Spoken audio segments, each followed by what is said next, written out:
निशा एक साधारण लड़की थी जो अपने छोटे से गांव में अपने परिवार के साथ रहती थी। वह बहुत मेहनती थी और अपने माँ बाप का हाथ बटाने के लिए दिन रात काम करती थी। एक दिन गांव में एक बड़ी चोरी हो गई। गांव के सबसे अमीर आदमी लाला जी के घर से गहने और नकदी गायब हो गए थे। पुलिस गांव पहुंची और जांच शुरू हुई।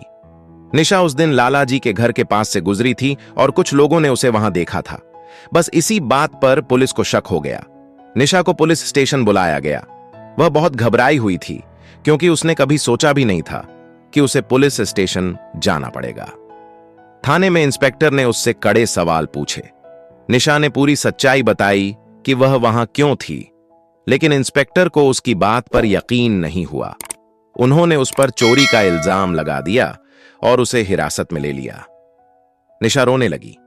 उसने बार बार कहा कि वह बेकसूर है, लेकिन किसी ने उसकी बात नहीं सुनी। गांव में यह खबर आग की तरह फैल गई। सब हैरान थे कि निशा जैसी सीधी सादी लड़की चोरी कैसे कर सकती है। निशा के मां बाप बहुत परेशान थे। वे जानते थे कि उनकी बेटी ऐसी नहीं है। अगले दिन गांव का एक बूढ़ा आदमी रामू काका, जो लाला जी के खेत में काम करता था, थाने पहुंचा। उसने बताया कि उसने चोरी वाले दिन लाला जी के भतीजे मोहन को रात में घर से निकलते देखा था। मोहन जुआ खेलता था और उस पर बहुत कर्जा था। पुलिस ने मोहन को पकड़ा और पूछताछ की। पहले तो उसने इनकार किया, लेकिन जब पुलिस ने सबूत दिखाए तो उसने अपना जुर्म कबूल कर लिया। मोहन ने बताया कि उसे पैसों की सख्त जरूरत थी, इसलिए उसने चोरी की। निशा को तुरंत छोड़ दिया गया।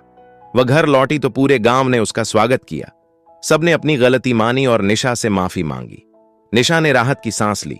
उसने सीखा कि कभी कभी बेकसूर होने पर भी इंसान मुश्किल में पड़ सकता है। एक छोटे से शहर में एक साधारण लड़का राहुल हर शाम कॉलेज के बाद स्टेशन के पास की चाय की दुकान पर चाय पीने जाता था। वहीं एक दिन उसकी नजर एक लड़की साक्षी पर पड़ी, जो पहली बार वहां आई थी। साक्षी की आंखों में कुछ अलग बात थी, शांत, गहरी और कुछ कहती हुई। राहुल की हिम्मत नहीं हुई कि वो उससे बात करे, लेकिन अगली शाम वो फिर आई। धीरे धीरे दोनों की नजरें मिलने लगीं। एक दिन राहुल ने 2 चाय मंगवाई और 1 कप साक्षी की ओर बढ़ाया। साक्षी मुस्कुराई और चाय ले ली। वहीं से शुरुआत हुई उनकी छोटी सी प्रेम कहानी की। हर दिन की मुलाकात, चाय के साथ कुछ बातें, कुछ हंसी मजाक, दोनों को एक दूसरे की आदत सी हो गई। एक दिन बारिश हो रही थी। साक्षी भीगी हुई दुकान पर पहुंची और कांप रही थी। राहुल ने अपना जैकेट उसे दे दिया। उस दिन साक्षी की आंखों में कुछ खास था, शायद भरोसा।